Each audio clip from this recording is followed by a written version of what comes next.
யாருமே முட்டாள் கிடையாது சார், எல்லாருமே கெட்டிக்கார பிள்ளைங்க தான். நீங்கள் வந்து அவங்கள நம்பி அவங்கள்ட்ட பொறுப்பு கொடுங்க சார். இந்தியாவில் 2 பஞ்சம் தான்.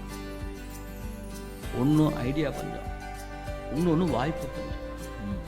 இப்போ வந்து சச்சின் டெண்டுல்கருக்கு வாய்ப்பு கிடச்சிச்சு, 17-18 வயசுலேயே அவர் ஜெயிச்சார். அந்த மாதிரி எத்தனை பேருக்கு சார் வாய்ப்பு கிடச்சிச்சு?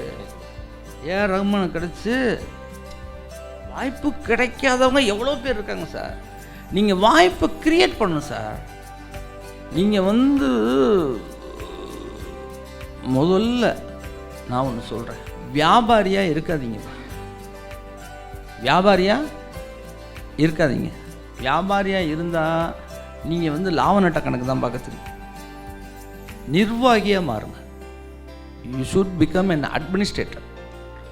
நிர்வாகியாக மாறிட்டேன்னு சொன்னால் நீ பேர்ட்ஸ் ஐ வியூவில் வந்து மேலேருந்து பார்க்கும்போது உனக்கே புரியும், இவன்ட்ட இது இந்த கெட்டிக்காரத்தனம் இருக்குது, இவன் அங்கே கொண்டு போய் விடு, இவன்ட்ட இந்த கெட்டிக்காரத்தனம் இருக்குது, இவனை இங்கே மாற்று அப்படின்னு உங்களுக்கு ஆட்டோமேட்டிக்காக புரிய வரும். நீங்கள் சிஸ்டம் பேஸ்டில் தொழில் பண்ண ஆரம்பிப்பீங்க. அப்போ வந்து ஸ்கேலப் நல்லா பண்ண முடியும். அது மட்டும் இல்லாமல் நீங்கள் வந்து நீங்கள் முடிவு பண்ணுறீங்க 5 வருஷத்தில் நம்ம ப்ராஃபிட் டபுள் ஆகணும் அப்படின்னு விரும்புகிறோமா? அட்லீஸ்ட் 3 வருஷத்துலேயே டபுள் ஆகணும்னு ரொம்ப பேர் விரும்புவோம். ஏன்னா 30% குரோத்லாம் எதிர்பார்க்குறோம். ஆமாவா இல்லையா? அதே மாதிரி நம்மளுடைய எம்ப்ளாயுடைய வருமானமும் டபுள் ஆகணும்னு விரும்பணும். அவங்களுக்கு உண்டான சகல விதமான வேலைகளையும் நீங்கள் பண்ணணும் ஆன் பிகாஃப் ஆஃப் தெம். அப்போ தான் அவங்க வந்து மற்றதெல்லாம் உங்ககிட்ட ஒப்படைச்சிட்டு தன்னை முழுமையாக ஒப்படைப்பார். அப்படி இல்லாமல் எடுத்ததுக்கெல்லாம் சுற்றம் பார்ப்பின் குற்றம் இல்லை, குற்றம் பார்ப்பின் சுற்றம் இல்லை.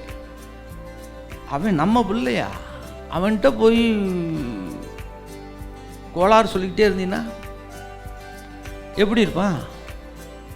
நோ, அவனை பாராட்டு, அவனுக்கு பெரிய வெகுமதி கொடு, அவனுக்கு நிறைய வாய்ப்பு கொடு, புது புது வாய்ப்பெலாம் என்னென்ன இருக்குது அப்படிங்கிறத ஓப்பன் மீட்டிங்கில் சொல்லு.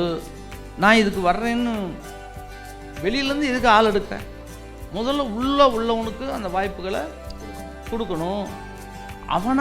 அவனா செயல்பட விடுவோம் சார். நம்ம எம்பவர் பண்ணிடுவோம். ஆமாம், we never give employment, empower we give empowerment.